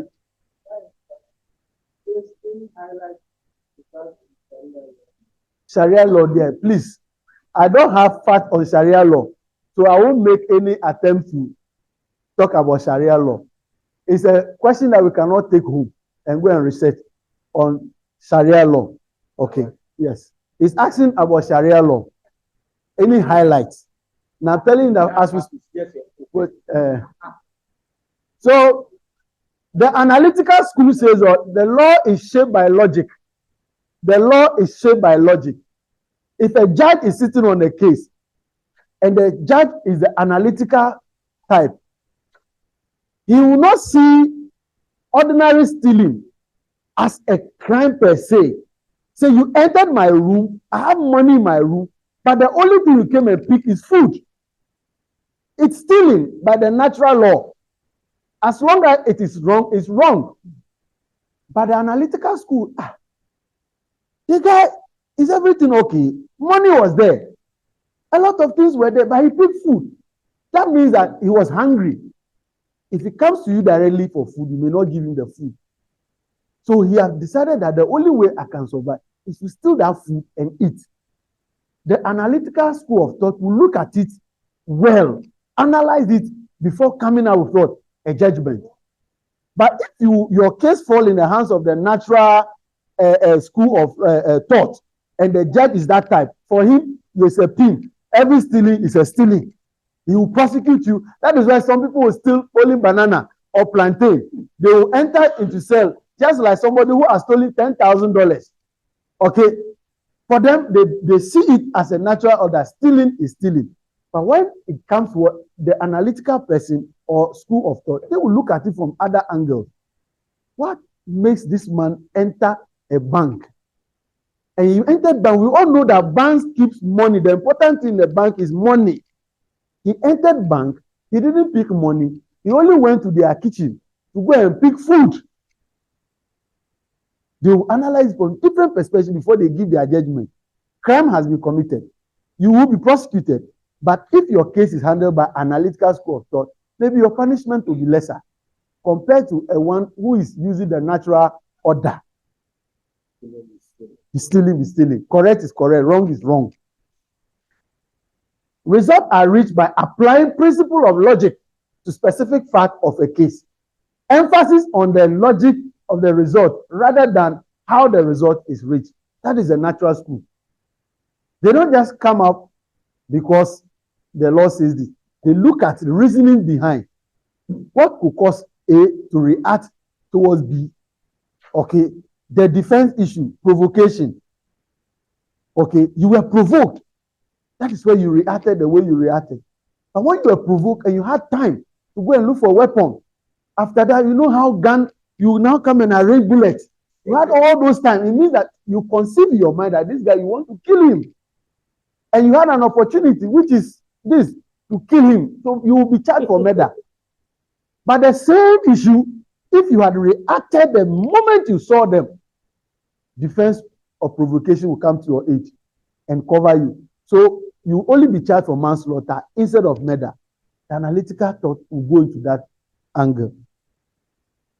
Sociological school. Law is a means of achieving and advancing certain social goals. And the purpose is what? The social behavior.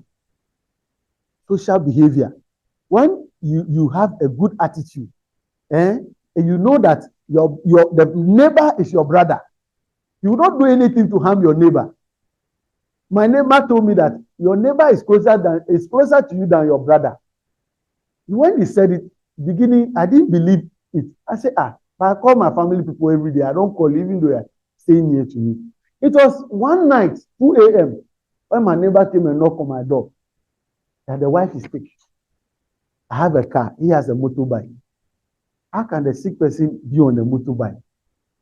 Then I took them to the central hospital and have to stay there till daybreak. Okay. So it was the next day that his brothers came and took over for me.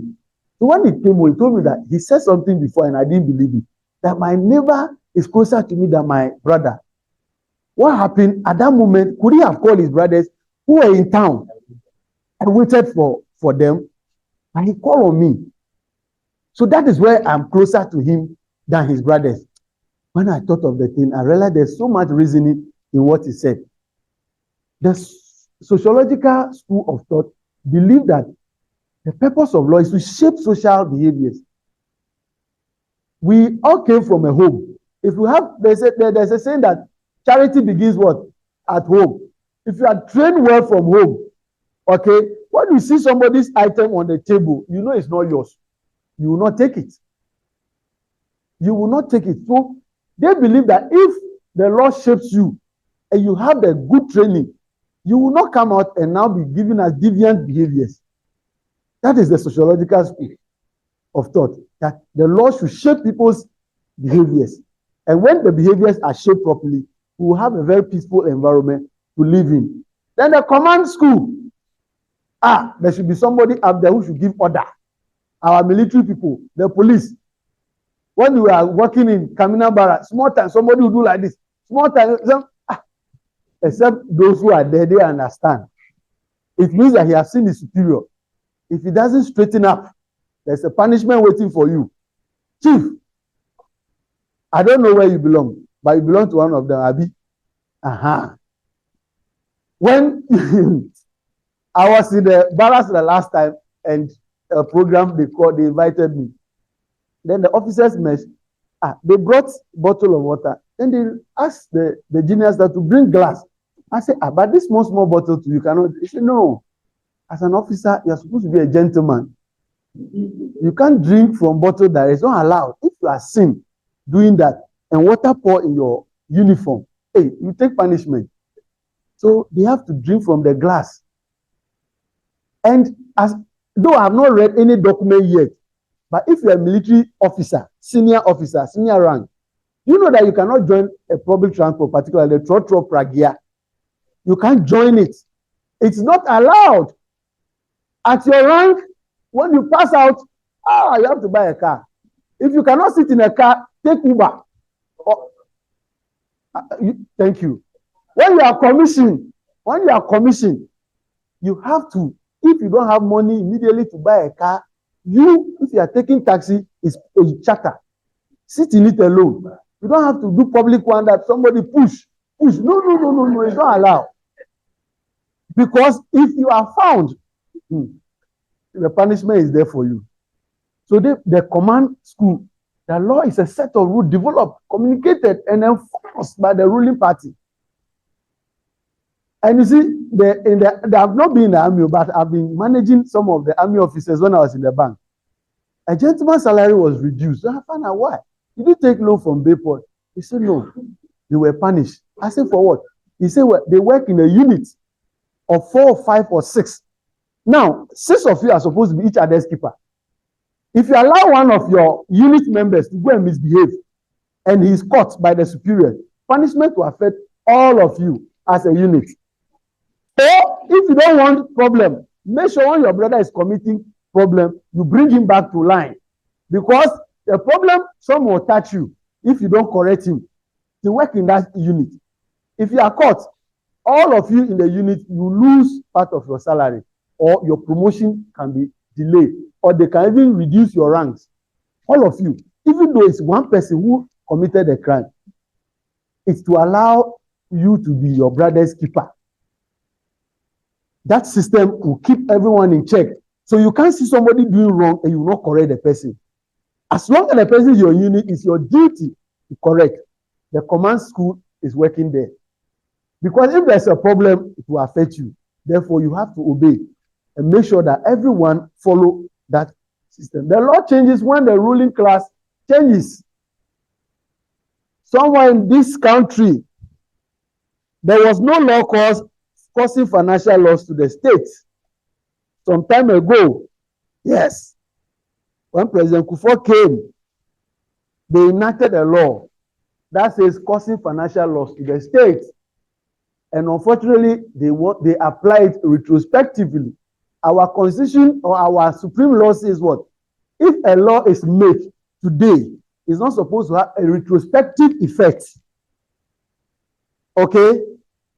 So, a gentleman called Chachu conducted a contract, was involved in a contract that he made a loss of about 200 and something thousand. Okay. Yes, our brother is even mentioning another person, but let's check when his own happened. Chachu's case, as at the time that contract was effected, there was no law that was called causing financial loss to the state. But when President Kufuor came, he formed a new law. And President Kufuor quickly established what we call fast-track high court. Some people challenge it that it's not constitutional. Okay? And when that case went to the Supreme Court, judgment was given in favor of Chatu that yes, Fast Track High Court is unconstitutional. The one who gave that judgment, he affected her promotion to become a Supreme Court judge. Now, when MPP, President Kufuor, left power, what happened to Fast Track High Court? It was thrown away. It wasn't in existence anymore. The law changes when the ruling class changes. That is what happened. So, the command school said that is what happened. If the ruling class change, the new one will do what will favor them. The critical legal study school, the rules, they say legal rules are unnecessary, used by the powerful to maintain the status quo, and legal disputes should be solved by applying arbitrary rules based on notions of what is fair. The critical legal study, they believe that, oh, this is a fight. It could be resolved even though you have harmed me, you have injured my eye. I should be resolved by fair means. No. Then the law said, no. There's a natural order. If a man slap you, you give him some. That if you are the Mosaic type, the Mosaic law, if you slap you eye for eye, tooth for tooth. When Jesus Christ came, he said, no, if somebody slap you, turn the other one. Let him give you more slap. Hey, Jesus Christ, you want to make life difficult for us. This slap, you are feeling heat. He said, add another one. No. So, these people are saying when there's dispute, it should be resolved in a fair way. And that is, they follow the law of equity. Okay, when you read the common law was formed as a basis of traditions which were taking place in different locations. Judges will move from one location to another. In the course of adjudication, they realize that there is something which is common in all the communities we have gone to adjudicate cases or matters that came to our decks. Based on that, they pick all the common rules and customs which was practiced to come up with what is called common law. But as time goes on, the common law became so problematic that if you want to take a case to court, you must go and pick a writ. Those who are working the judicial service will understand this thing very well. The writ. Where is the marker? Okay. You have to go and take a writ. Every case was in this format. There is a writ for what? Armed robbery case. There's a writ for what's the name? Rape cases. It got to a point, people have cases which are just property related cases, but there's no writ for that. So how do you go to court? You cannot go to court, because if you go to court, your matter cannot be heard if you don't have a writ. The judges in those days, in the 70s and 60s, were working with writs. The problem that have come to us is a criminal case. There's a writ. Then we will address it. So a lot of people complain about the common law, how it is practiced. Then the king decided to form the Court of Chancery, where they will use fair means. And that is what brought the introduction of the equity. There should be an equitable distribution of whatever resources which belong to the state for all citizens to enjoy. There are so many, when we meet in the next session, I'll give you the maxims of equity. One of them is that if you are coming to equity, you must come with a clean hand. You know that you have skeletons in your box. When you are coming to complain about somebody's own, please be sure that your own has been resolved. That's one thing that equity brought. Equity also brought that there should be equality in everything. That is how come the matrimonial spousal right was introduced. That you are all equal in the marriage. Okay? The woman is not working, but is playing a role of taking care of children, of washing your things, cooking for you. If she should also go and work, who knows, she could make more money than even you, the man. But she decided to stay in your house. That means she has contributed to your marriage, your success. So if you say she should go, she cannot go empty-handed. Since after the time you marry her, you have acquired a chain of all property. The law says no. She also have a stake. So that is what the equity brought. Common law, you would have gone empty-handed. But with the with the equity, there should be fair distribution. The woman must also, the spouse must also benefit from the property that was acquired during the pendency of the marriage. So the critical legal study, they believe in fair judgment. Okay. The law and economic schools. Yep. Which one? Yes. Can we put it under? Yes, alternative resolution. We'll get there when we get to dispute resolution. There are a lot of methods. We have mediation, we have arbitration, and there is another one. Negotiation.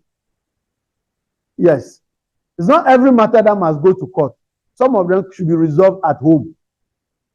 Okay. So there are certain contracts when you are signing, there should be a clause in there that if there is a breach of what your legal duties in the contract, we shouldn't go to court. Let's go for arbitration. Maybe arbitration could be cheaper. So you realize that most of the international contract that Ghana signed with other parties always ended in arbitration if there's a dispute. But if arbitration fails or whatever judgment is given at arbitration, the party which is not happy with the judgment have the right to go to court to appeal. That one is there like that. Okay. So appeal is allowed if arbitration results are not satisfactory to the parties. Yes, sir. The suit, you must take a writ in order to sue the person. Okay. If you want to sue me right now, you must go to the court and buy a writ. Then the reason why you are suing me will be written in the writ and be delivered to me as a suit. If you don't buy the writ, which is the first step in order to get somebody sued, you cannot get your case heard by the court. Okay. The economic or the law and economic schools say promoting market efficiency should be central concern of legal decision. As for this one, they are looking at the law should be the market setting. That is because we are coming to engage in contract or business, then there should be a law for us. If not that, there should not be any law. It's of no use. But when there's going to be some economic activity, such as market issues, we are not only referring to Tamale Central Market matters. We can be in this room and we are in the market. These days, online markets. When you go online, you are downloading apps and other things. You get to a place, they tell you have to accept the terms and conditions. Okay, that is a contract you are signing. Most of the time, the terms and conditions, my bankers here will agree with me, that most of the terms and conditions are written very small. We don't have time to read. Oh, we are in a hurry to sign. Oh, even when we are going to take loan, okay, my brother is here. They are the two people I know they are in the bank. Even if staff, you are taking your own staff loan, ask them how many of them read the document. We all know where they sign. The money, I want to use it to buy a car. And the condition is that we have to register the car with the bank. That's all we do. But wait, the day he's leaving the bank, and he defaults in some of the terms, the lawyer will refer him, go and read terms and conditions number 12. What did he say? You have not paid up to 50% of the car, so you can't go with the car. Say, how? That's my car. They will refer you to the terms and conditions. They are very small. Nobody is ready to read it. Our country particularly, I have experienced customers in the last 12 years. It's the bank. Nobody have time. Oh, Mr. Frank, where do we sign? Okay, you sign here. Where do we sign? Show me where I'm supposed to sign. I have read it. You say you are giving me 10,000 for 2 years. Every month I'll pay 600. Where do I sign? You sign and take the money. That's more important. But when there's problem, we have to apply the law to resolve the problem. And the economic school is saying that it is when it gets to this time before the law should work. Okay, that thing that the law should come when there's business issue. Sources of law in Ghana. There's a question. Okay, what is the question?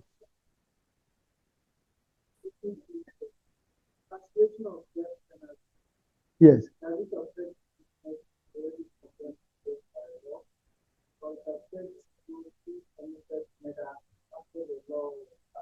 Okay. Now, in Ghana, we say that when we make a law, it does not have retrospective what application. Okay. But with the issue of death penalty, even those who are already on death penalty, is not applicable to them because no president is ready to sign. So now that this law has been repealed, the presumption that they are also free to go because there is nobody who will come. Whichever president that will come after Nanado next 2 years, whether MPP president or NDC president, this law has applied. Already they were not signing. Now there's a law that has taken that issue away. So those who are already in there will enjoy the new law. That is the simple explanation I can give to you. Okay, but we need to take the document and read. We need to take the last time when there was a judgment concerning Asinov, what did the MP say? They are waiting to see the reasoning behind the judgment. That's one thing about court issue. If there's any case today and the case is resolved, wait and take the document from the court, the judgment. The judgment will tell you how the judges went through the case from the beginning, the reasoning, the thinking, the critical analysis they have done before coming up with the judgment they have given, before doing the unanimous decision, or the one that some group will say they are what? Dissenting. The dissenting view and also the non-dissenting view. The judgment will tell us. Now, the new document, I have not read it totally. So, as to whether it will apply to those who are already in prison, we don't know yet, or I don't know yet. Okay, so we will look at the document and make. It doesn't apply.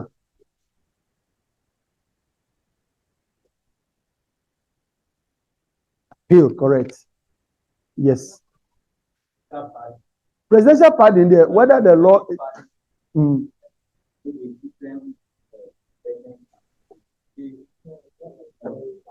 Can they send you back to Abba? No. No.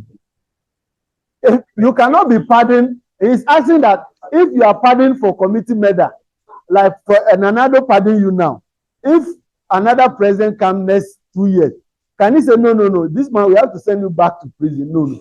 That one the law doesn't work. There's a question there. Okay. The thoughts.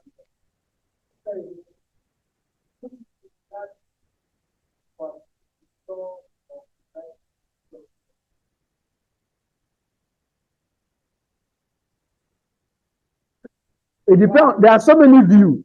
Yeah, what we've discussed is not conclusive.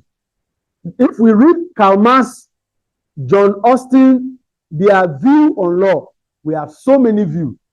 Yes, we have so many. But at this class, like beginning I said, we are not in the law class. After this course, you are not a lawyer. You go and say that you have learned the school of jurisprudential thought. You want to go and apply it. No, it doesn't make you a lawyer. So there are so many schools of thought. Most of our laws were previously handled by the pastors.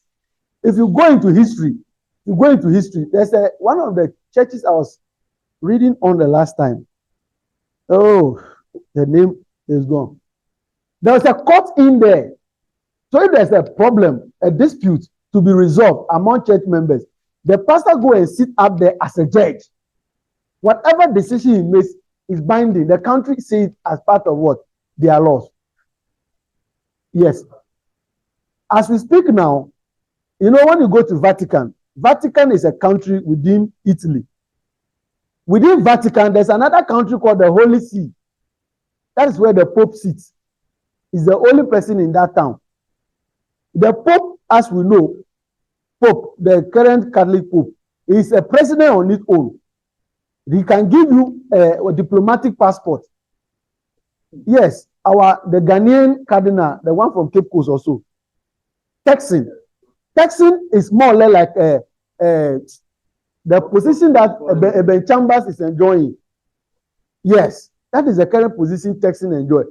He's a minister from the Vatican. Even though he's a Ghanaian, but anytime he comes to Ghana, he's representing the Vatican City. Yes, he has a diplomatic immunity, diplomatic access to anywhere he wants to go. Because it's a country which is recognized by law. Just that they are not members of UN. They are just observers. If you go to UN, the Vatican City, the Holy See, is an observer, but is not a member. But you accord him all the rights that every country enjoys, because they have a defined territory. They have a uniform or a defined population, and there's a government that regulates the activity. They have their own currency. Okay, they are within Europe, but the Vatican City is a country on its own. So those laws, the churches or the religious body were first the ones who implement the laws. They adjudicate cases before the legal system was what? Evolved. Even in Ghana, our Supreme Court ordinance was in 1960 something. I'll get the date and give to you in the next session. Okay. By then, the laws that we practice in Ghana were all the colonial laws. As we speak now, there are laws that we practice in Ghana. It has been repealed in UK, where our colonial master had those laws in 18 something. As we speak in Ghana, it still works. Yeah, those laws are still part of our jurisprudence. We use it, but it's been repealed by the one who was our master long time ago. Okay. Now, when we come to what's the name? Sources of law. There's something here called existing laws. Those are the laws that were in existence before 1992 Constitution came, and they all apply as we speak now. The traditional or customary laws which happen in our various traditional areas are still part of our existing laws. Okay, if there's a problem in a traditional area, it must go through the traditional council. From the traditional council, it ends up, if they still do not have any solution to the issue, and it's something that borders on chieftaincy, straight, you move from the traditional council to regional house of chief. Okay, from the regional house of chief, if it still borders on chieftaincy, it does not be resolved at that level, you go to the national house of chief. And at that end moment, if it's not resolved at national house of chief, then you go to Supreme Court. So matters concerning chieftaincy, you don't go to our normal court system. It doesn't work like that. Our brother who works in the regional house of chief or the traditional council will help us when the need arise. Okay, they are system on their own. We don't take chieftaincy matter to the high court or to the district court or circuit court. No, you must go through traditional council, regional house of chief, national house of chief. Now, we want to look at the sources of law. When you Google or when you read materials, there are so many sources of law in Ghana. But when you read Article 11, Clause 1, any of you who have the Constitution here can open. These are the sources of law in Ghana. Now, other ones that you read, some are embedded in some of these sources that we have. So, Article 11, Clause 1 gives you 5 sources of law in Ghana. What is the first source? The first source is what? Constitution. Constitution is the supreme law.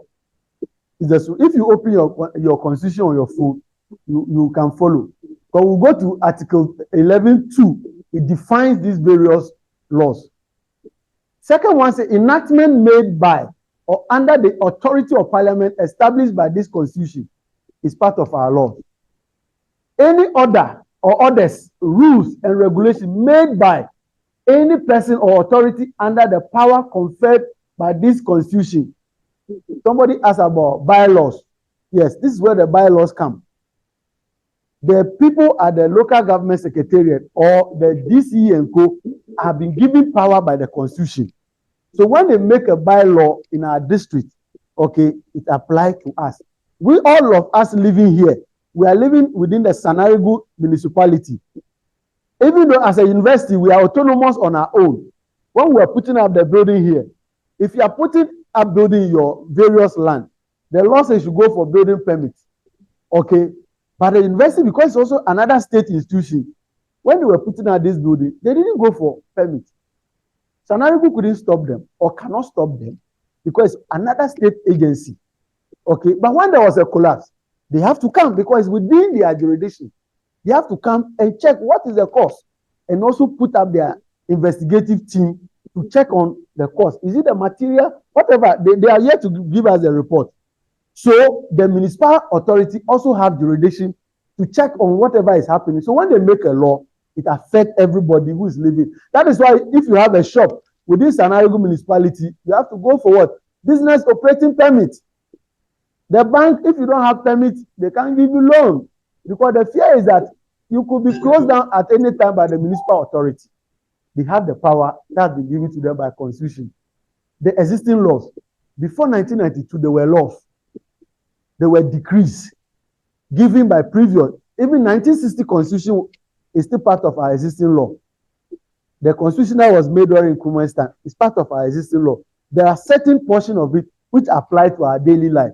But the issue is that existing law should not be in contravention of the current constitution.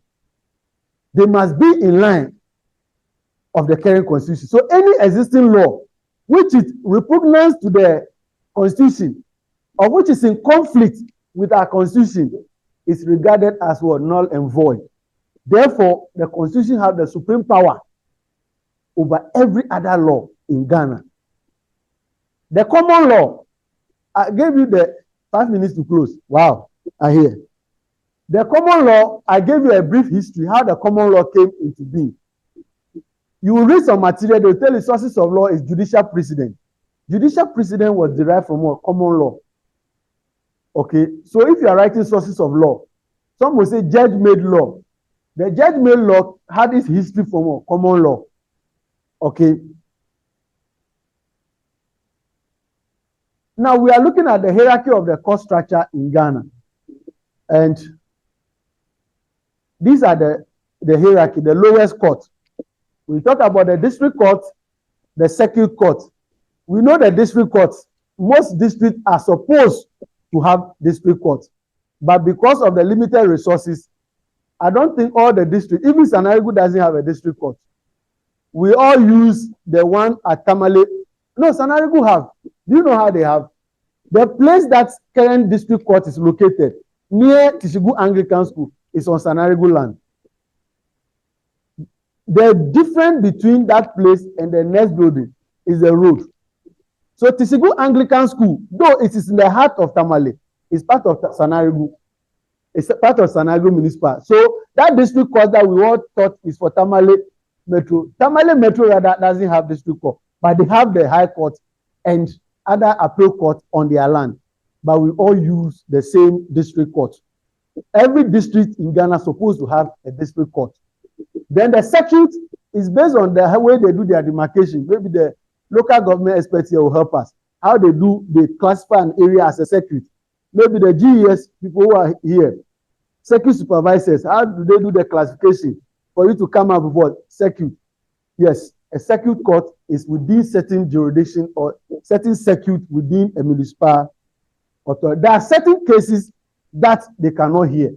In the case of the district court, they have original jurisdiction over both criminal and civil cases, but the matters should be less serious offense. If it's a serious offense, there should be a small problem. Problem that if there should be punishment or compensation, 1,000, 2,000, 3,000. But in the court, they use what we call penalty units. Because the penalty unit today could be 1,000 cedis. Tomorrow, devaluation of the currency, the same penalty unit could be 20,000. So they will use penalty unit. And the unit, they will then calculate it based on the monetary value prevailing at any point in time. So matters that are smaller in value are handled by district court. You come to circuit court more or less within the lower court system is higher than the district court. But the decision that is made at the circuit court doesn't have any binding effect on the district court. When we learn something called stare decisis or judicial precedent, any decision made by the superior court become a binding precedent. So if there are matters which are heard in any of these courts, they have to look at what happened. You say it's a rape matter. Last year, High Court gave judgment on rape issue. The fact of that case and this one are the same. We have to look at what High Court said, the judgment they give, the reasoning behind, that we can apply it. which is judicial precedent. So any law made or any judgment made by the superior court, that judgment becomes precedent and must affect all decisions made by the lower court in that hierarchy. So Supreme Court decisions that are made, for example, the decision that was made in Asinov, what's the name of the gentleman? Jachikwesin's case will become a precedent. You know why a lot of people are saying that they must jail him just like Adamu Sakande. So they are using Adamu Sakande's case as a precedent. But when you look at the fact of the matter, they are not the same. They are not the same. When you go and look at the fact sheet, what made them to remove Adamu Sakande from Boku Central is not exactly the same as what is affecting Jachikwesin. Just that we have a political connotation. So all the people who belong to MPP say, no, you must follow the precedent which was made. The NDC people are saying that no, there's a difference between allegiance and citizenship. They want to interpret the thin line. But the belief is that if you have an allegiance or if you are a citizen, it automatically means you have an allegiance. So as the time that your citizenship was revoked from Canada, you will still have allegiance. But with the constitution, when you read the 92, the allegiance issue is a different matter which should have been handled differently from citizenship. But the interpretation is that if you are a citizen, you also have allegiance. That is how come they are charging him currently for criminal offenses. Okay. This is time. But I want to look at the other. So the Superior Court starts from what? The High Court or the Regional Tribunal.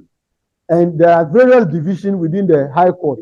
We have the Commercial Division. The bankers here have been to the court so many times to represent the bank, not as a lawyer, but as a bank officer.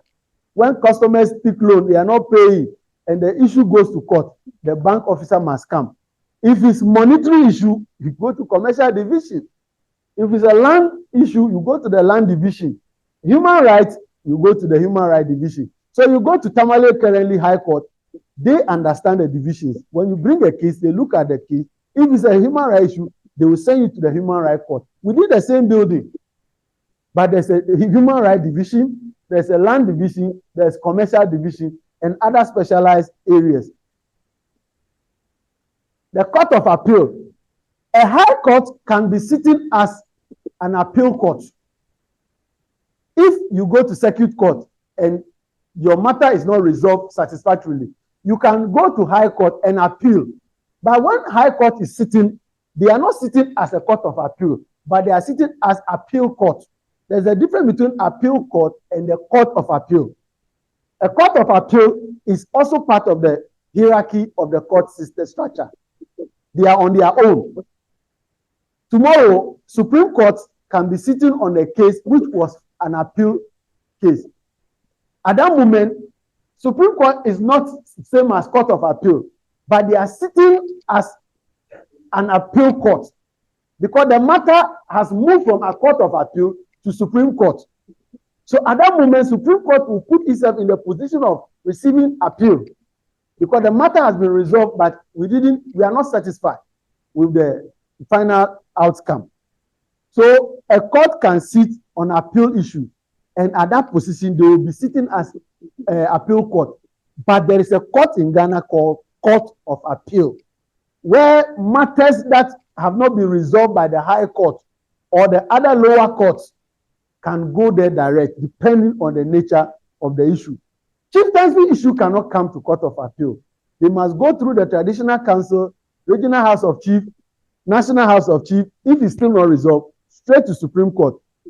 Election issue which borders on interpretation of Constitution goes straight to what? Supreme Court. They don't pass through Court of Appeal. So we already know what happens here. If Supreme Court sits on your case and you are not satisfied, there's no court again you will go in this country. The only thing you can ask for when you appeal, they are reviewing their own decision.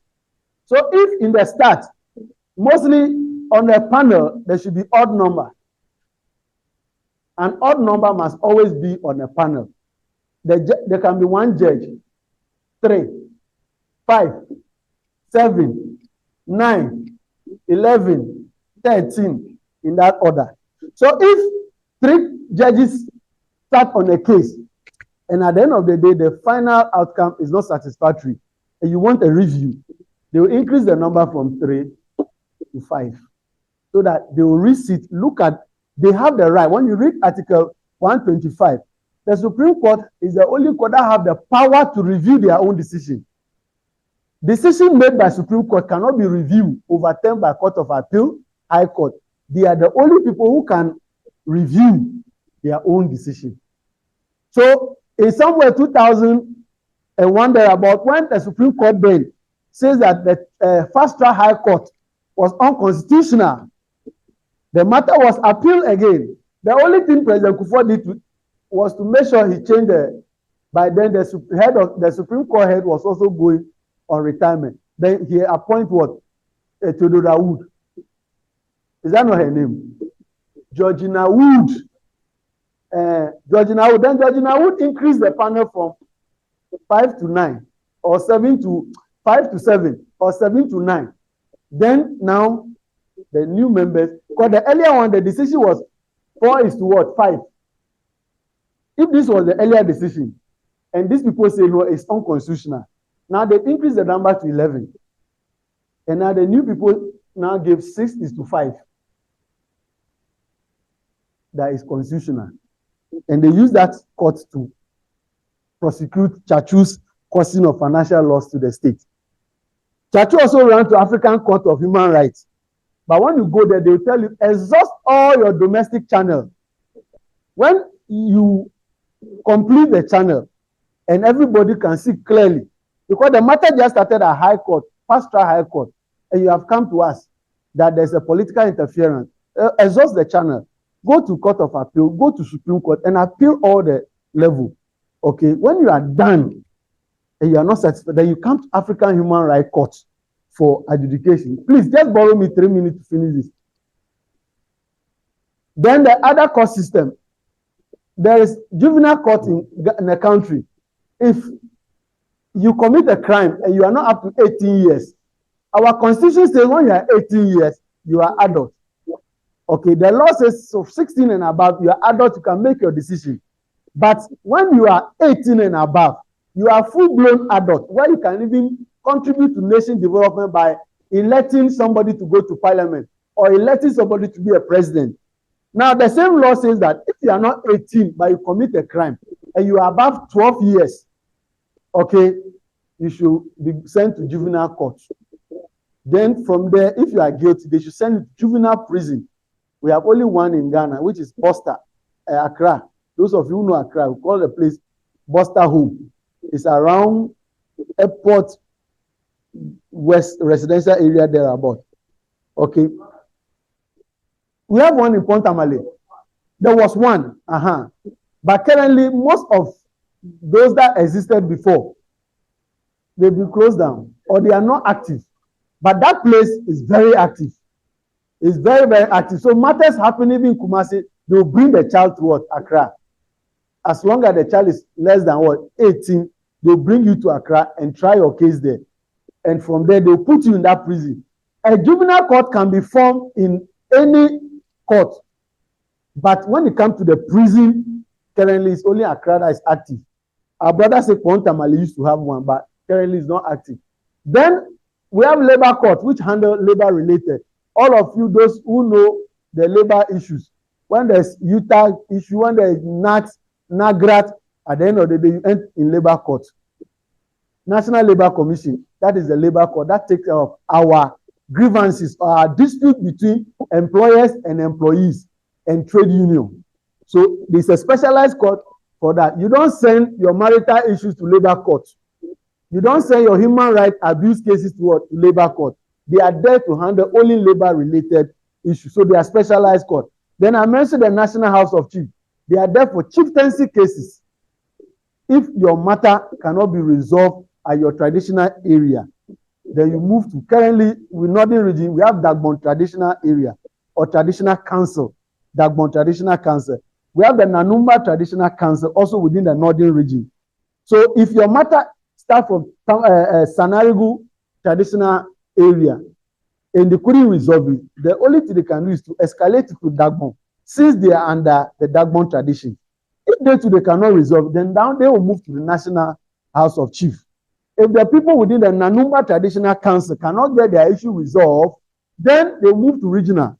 Because the regional will bring other people to come and look at the matter.